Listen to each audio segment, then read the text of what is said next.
Bonjour, Punk Metender. Bonjour Gustavo. Présentez-vous. Je m'appelle Romain, mais Punk Me Tender, je suis un artiste qui est basé à Los Angeles et ça fait presque 18 ans.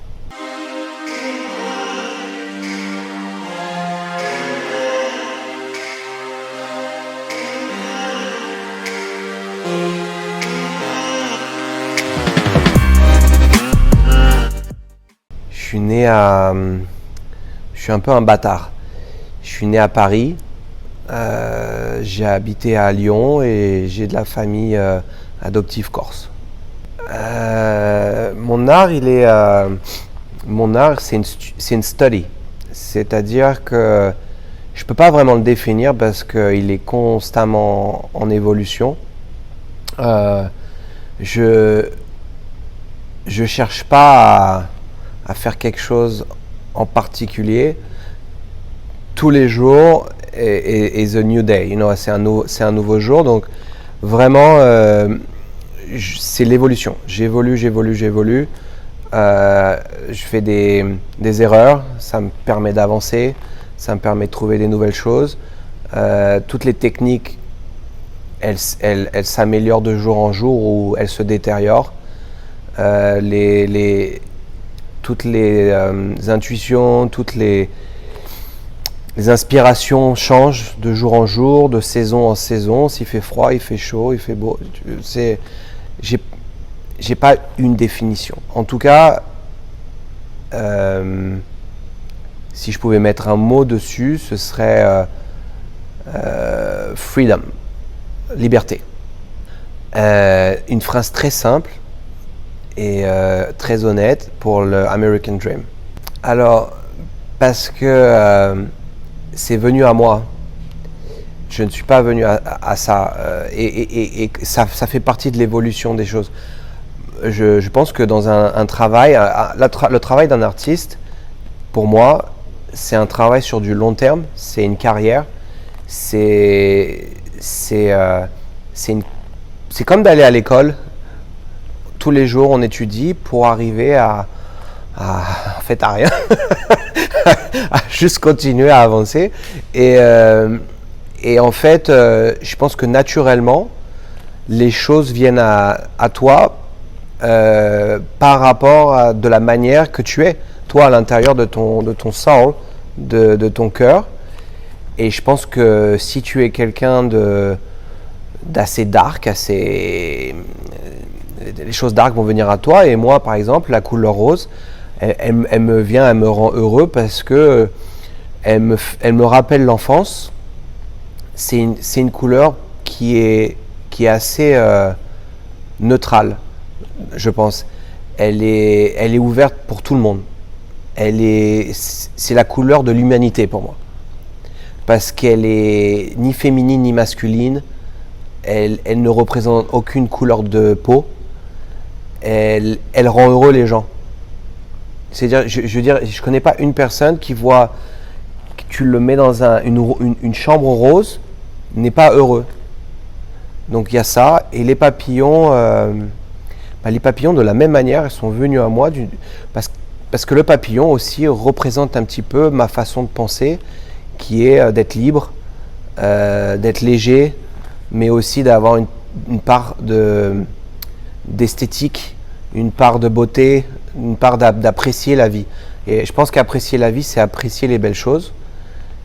Et bien évidemment, tout est relatif. On a chacun un point de vue sur ce qu'est la beauté. Donc, je ne définis pas la beauté. Mais pour moi, la gestuelle d'un papillon, sa légèreté, sa finesse, je trouve ça beau. Alors, j'ai eu 39 ans.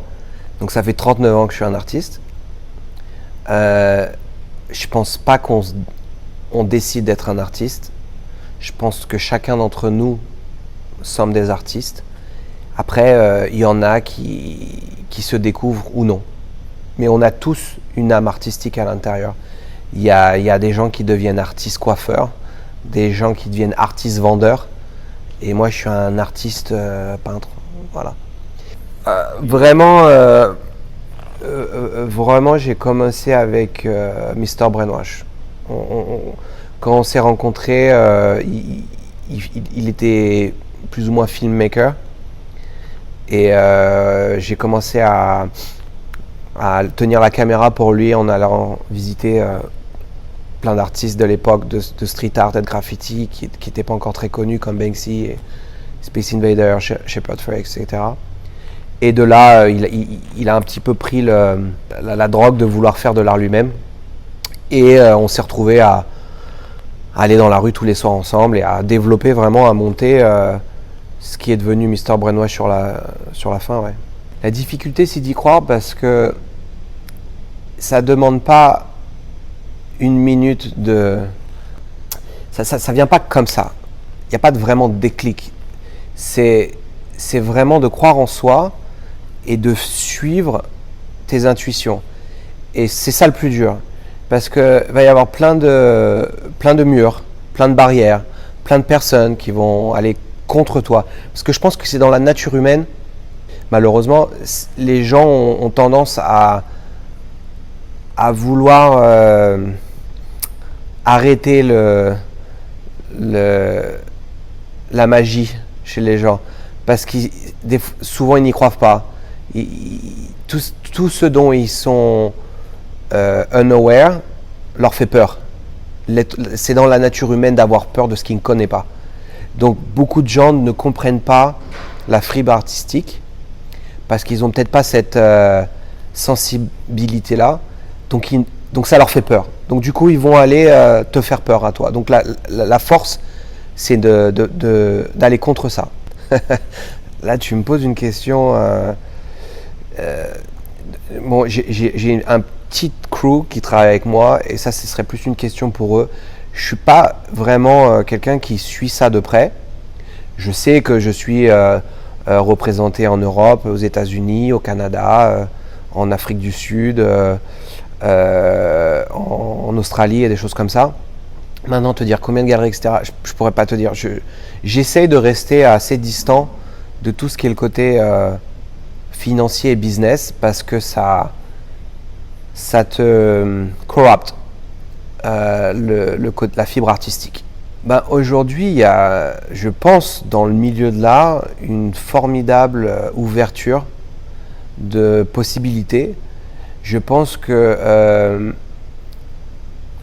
enfin, et ça va aller de mieux en mieux, l'art s'est vraiment débridé par le côté digital grâce à Internet. Je pense que Internet a vraiment été l'outil qui a mis un gros coup de pied dans le cul de ce milieu de l'art qui était coincé pendant si longtemps. Je pense que l'art s'est vraiment ouvert à tout le monde. Les gens qui veulent... ça c'est vraiment, ouais, je pense, ouvert. Donc du coup, l'art aujourd'hui est digital, sculpture, 3D, graffiti, street art, you can name it.